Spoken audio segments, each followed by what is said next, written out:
What's up, La French Connect? Today with Krayzie from the Bone Thugs. What's up, Krayzie What's up? What's up, man? How you Pleasure doing? to meet you. Yes, yes. So I got a few questions, like, Okay. I mean, matter of fact, I got so many questions, but I'm gonna ask you a few. Mm-hmm. So, first of all, for the people who don't know, how somebody from Cleveland like you being connected with Ruthless so hard like that?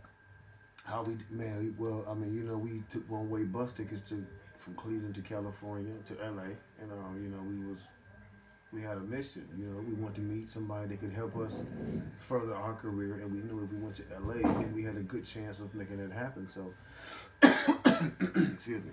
So what we did was we took one-way bus tickets to California, and we had our eyes set on certain people. Eazy-E was number one on the list. Okay. So when we got to California, we sought him out. You know what I'm saying? We hunted him down, and fortunately, somebody in Cleveland gave us the number to his office, and we just called and kept calling him until he eventually called us back. We rapped to him over the phone, and he was like, "Yo, that shit is crazy." And next thing you know, we back in Los Angeles recording with Eazy-E, and it was crazy like that. There's more to the story, but I'm trying to save it for the movie because we got a movie coming out, so I'm trying to save it. You know what I'm saying? Definitely. But that movie, when you gonna be released? Like, Man, well, we are in the very beginning stages of it. And when I say beginning, we are in conversation stages to where we're talking about it now. Like movies take a while to put together, so we want to make sure this is right. We want to make sure that our story is portrayed in the correct way. That exactly. Everything is told truthfully. And that is that the quality of it is as good as Straight Outta Compton or this Tupac movie that's about to come out that I heard is very, very, matter of fact, I know it's very good. You know what I'm saying? So we're just trying to like we're just trying to make sure ours is, we solidify our legacy with this. This is everything, because this is telling our story. Like who we are and where we come from, something that everybody, I think, can be inspired by. And I got a personal question. How does it happen that the Bone Thugs record a song with the biggest from the East, biggest more, and the biggest from the West, Tupac? How that happened? I wish I'd be in the studio with you that day. You should be crazy. Like, me and my dudes, ever since we've been together, we always been getting into peculiar shit.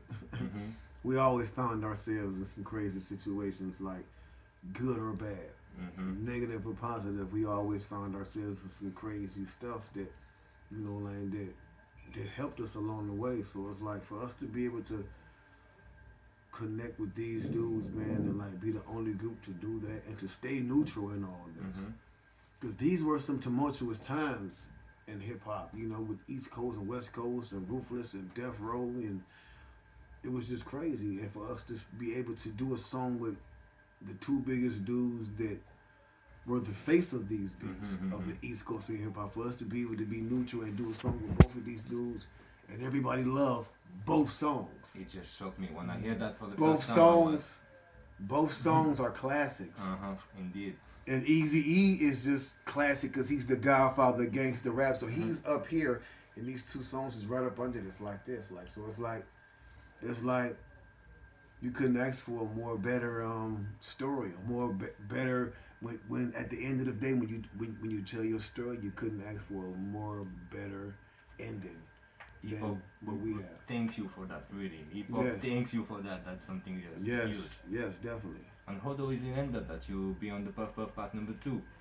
Man, that was crazy, man, because like we've been, like, it's crazy, man, because I was there for the last day in Vegas. That was crazy. It's crazy because if you look at like what we were just talking about with the Death Row and Ruthless beef, it was like 15, 20 years ago, you would never think. Yeah, unthinkable. That's what I say. Like, how could Bone Thugs be on this stage would be happening? Them, like, you would never think that this would be happening, because people don't even know the inside stuff of what went on with that beef, and like who was involved. Like people don't even know. You know what I'm saying? So it's like, just like I had Corrupt on my show, and he was like, y'all don't even know, like, people could have been hurt behind the beef we had. People could have been hurt. People could have been killed. behind the beef. But it was such a blessing that we're all still here and like these dudes is my brothers. The Daz and Corrupt and Snoop, these dudes is our brothers now. You know what I'm saying? So it's like it's a wonderful thing like when you can outlive a beef and come together. Same thing with Twister, Do or Die, Crucial Conflict, all that we all come together now because we are all grown men. When you're young, you tend to be on some bullshit. Bottom line.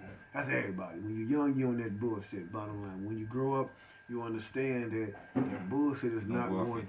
It ain't worth it. Especially when you get youngsters that's looking, our own kids is looking at us like, you know, we got to show them something different. So it's like, it's a wonderful thing, man. You know, and Snoop, the tour was crazy. The people came out. Snoop gave an insane show. Snoop is a genius, you know what I'm saying? Always will be. That's why he's a legend. You know what I'm saying? He's a genius at what he does, and man, it's just like all love. And we had a wonderful time being a part of that, and we're looking forward to being a part of the next one. Yeah. Okay. And one last question: like, what do you think when people think about Bone Thugs? What do you think they see? Like, I close my eyes, I say Bone Thugs. What am I gonna see? But on your opinion, not what people think yours. What people think? How do you see Bone Thugs? Like, what happened? I think when people hear Bone Thugs and see Bone Thugs, they think they have a refreshing feeling like, wow. Because you got the unique style. We remember those dudes and what we were doing, where we were at when we first heard Bone Thugs in Harmony. Like it just hit everybody in such a way. It's like everybody remembers. Like it's because it was a breath of fresh air. You hadn't heard anything like Bone Thugs in Harmony.